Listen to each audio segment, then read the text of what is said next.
Church की पहचान सेवा करने वालों के रूप में है। वास्तव में सेवा का आवरण ओढ़कर अपने साम्राज्य का विस्तार करना यह चर्च का हमेशा से स्वभाव रहा है। सेवा तो केवल आड़ है, सेवा का केवल मात्र धोखा है। और मानव समाज का एक बहुत बड़ा हिस्सा, हमारी फिल्म इंडस्ट्री, हमारे सीरियल्स खास तौर पर इस धोखे का शिकार बने हुए हैं। लेकिन इस कोरोना काल में चर्च ने सेवा का जो लबादा ओढ़ा हुआ था वो भी उतार कर फेंक दिया। आप नहीं सुनते होंगे चर्च के द्वारा कहीं सेवा की जा रही है। इन्होंने चर्च का विस्तार करना, धर्मांतरण करना, इसके जो लक्ष्य रखे थे वो लक्ष्य पूरा करने में ये पूरी ताकत लगा रहे हैं। जो पैसा विदेशों से आ रहा है, वर्तमान केंद्र सरकार ने इनके कुछ एनजीओ बंद कर दिए हैं, इसमें कोई दो राय नहीं है। लेकिन और जगह से जो पैसा आ रहा है वो उसका उपयोग इसी काम के लिए लग रहे हैं। इनका भंडाफोड़ कब होता है? जब चर्च के ही एक अधिकारी ने अपने इंटरव्यू में इस बात को कहा। डेविड रीस, जो अनफोल्डिंग वर्ल्ड नाम का एक संस्था है, उसका सीईओ है, उसने स्वीकार किया कि चर्च ने, कोट अनकोट, चर्च ने कोविड काल में 1 लाख को धर्मांतरित किया है। 1 लाख 50,000 गांवों में अपनी जड़ें जमाई है। जितनी चर्च इस महामारी के दौरान बनी है, इतनी चर्च पिछले 25 सालों में नहीं बनी है। बाइबल का भारत के सभी भाषाओं में अनुवाद किया जा रहा है। लोग जा नहीं रहे लॉकडाउन के कारण, लेकिन फोन कर रहे हैं पादरियों से फोन करवाया जा रहा है। एसएमएस हो रहे हैं, पादरी उनका धर्मांतरण कर रहे हैं। हर चर्च ने 10 गांव एडॉप्ट किए हैं। प्रतिबंध कम होते ही हमारे पादरी उन गांव में, बीच में कम हुए थे, गांव में गए, छतों के ऊपर चर्चें खोली गई और मिशन न्यूज नेटवर्क इस नाम का एक चैनल, उसको इन्होंने इंटरव्यू देते समय कहा है और कहा किंगडम ऑफ गॉड स्थापित करने के लिए बाइबल की सभी भाषाओं में अनुवाद करने की जरूरत। लोग मर रहे, खाने को नहीं मिल रहा, दवाइयां नहीं मिल रही, हॉस्पिटल्स में बेड्स नहीं मिल रहे, लेकिन सेवा के इन पुजारियों ने, जिनको पूरी दुनिया में इस रूप में जाना जाता है, उनको इस चीज की चिंता नहीं है, बल्कि जो गरीब लोग हैं, भावनात्मक रूप से टूटे हुए लोग हैं, जिनके घर का कोई मर गया है, ऐसे लोग जो भावनाओं में टूटे हुए हैं, वो उनके बीच में जा रहे हैं और उनको जाकर उनकी इस कमजोरी का लाभ उठाते हुए धर्मांतरण। हिंदू को सॉफ्ट टारगेट बनाया हुआ है। मुस्लिम समाज को हाथ लगाकर तो देखें, उनकी बस्तियों में जाकर तो देखें।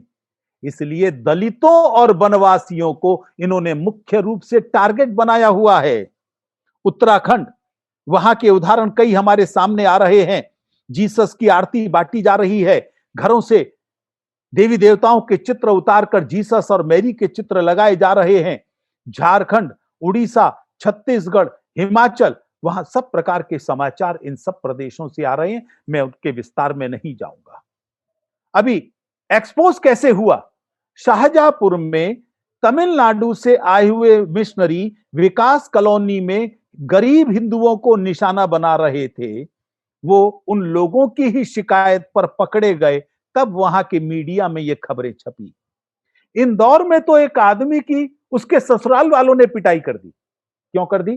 क्योंकि ससुराल वालों को चर्च ने एक मोटरसाइकिल दी और यह कहा अपनी बेटी के ससुराल वालों को भी तुम ईसाई बनाओ, एक और मोटरसाइकिल हम तुम्हें दे देंगे।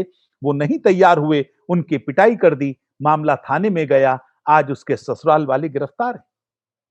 अभी परसों की एक घटना में आपको ध्यान दिलाना चाहता हूं। केरल के मुन्नार में 13 से 17 अप्रैल के बीच में 100 से अधिक दक्षिण भारतीय चर्चों का सम्मेलन इसी लक्ष्य को पूरा करने के लिए रखा गया। 350 पादरियों ने भाग लिया। खुला कैसे? उनमें से 30 पादरी आज गंभीर हालत में कोरोना के कारण हॉस्पिटल में हैं, 9 मर गए हैं, 100 पादरी संक्रमित हैं। तो मालूम चला, बड़ी चालाकी से और शांति से ये काम कर रहे हैं, पकड़े ना जाएं। सेवा की आड़ में इतना घिनौना षड्यंत्र ये कर रहे हैं। ये वास्तव में हमेशा आपदाओं का लाभ लेते हैं। हम सब लोग इस बात को भली भांति जानते हैं जहां भी विपत्ति आती है ये जाते हैं पादरी, सेवा के लिए नहीं, शांति देने के नाम से जाते हैं और बड़ी शांति के साथ धर्मांतरण उन लोगों का कर देते हैं, उनकी आत्मा को शांति पहुंचाने के नाम पर। एक और बड़ा षड्यंत्र, नई नई वेबसाइट्स ईसाई मिशनरी जारी कर रहे हैं। अभी थोड़े दिन पहले एक वेबसाइट यात्रा नई मंजिल.com, ये हमारे कार्यकर्ताओं को ध्यान में आई, तुरंत कंप्लेंट की, वो वेबसाइट बंद कर दी गई। लेकिन एक और यूट्यूब चैनल पर the Verdant Christian, I repeat the Verdant Christian, अभी तक वो बंद नहीं है। जरा एक बार जरूर देखिए, हमारे देवी देवताओं पर कैसा प्रहार किया जा रहा है, हमारी आस्थाओं का कैसा मजाक उड़ाया जा रहा है। सभ्य समाज की यह एक लक्ष्मण रेखा होती है। मैं मस्जिद जाता हूं, मुझे जाने का अधिकार है, लेकिन हिंदुओं की आस्थाओं पर चोट करने का अधिकार नहीं।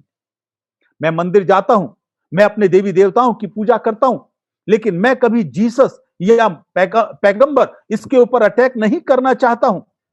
लेकिन इनको किसने अधिकार दिया मेरे देवी देवताओं पर आक्रमण करने का, मेरी आस्थाओं का मजाक उड़ाने का?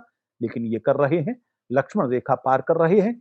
मैं इनको चुनौती देता हूं, आप ही के पर एक बार मुझे क्रिश्चियन मिशनरीज इन इंडिया इस विषय पर बोलने के लिए बुलाया था, 2 साल से ऊपर हो गया, तब भी मैंने चुनौती दी थी, मैं आज फिर चुनौती दे रहा हूं। यदि हमने ये काम शुरू कर दिया, कैसे एक कुंवारी मां से जन्म लेता है जीसस, वो हुआ कि नहीं हुआ? कैसे वेटिकन से लेकर सारे चर्च व्याभिचार के अड्डे बने हुए हैं? पोप पादरियों के बीच में होमोसेक्सुअल एक्टिविटीज को कैसे रेगुलराइज या उसको जस्टिफाई करने की कोशिश कर रहे हैं? यदि हमने ये सब चीजें खोलनी शुरू कर दी, लक्ष्मण रेखा हम भी पार कर सकते हैं, करनी पड़ेगी ऐसा लगता है। यदि ये नहीं माने तो ध्यान रखना, ये कहीं मुंह दिखाने लायक नहीं रहेंगे। क्यों भारत में इतने एग्रेसिव?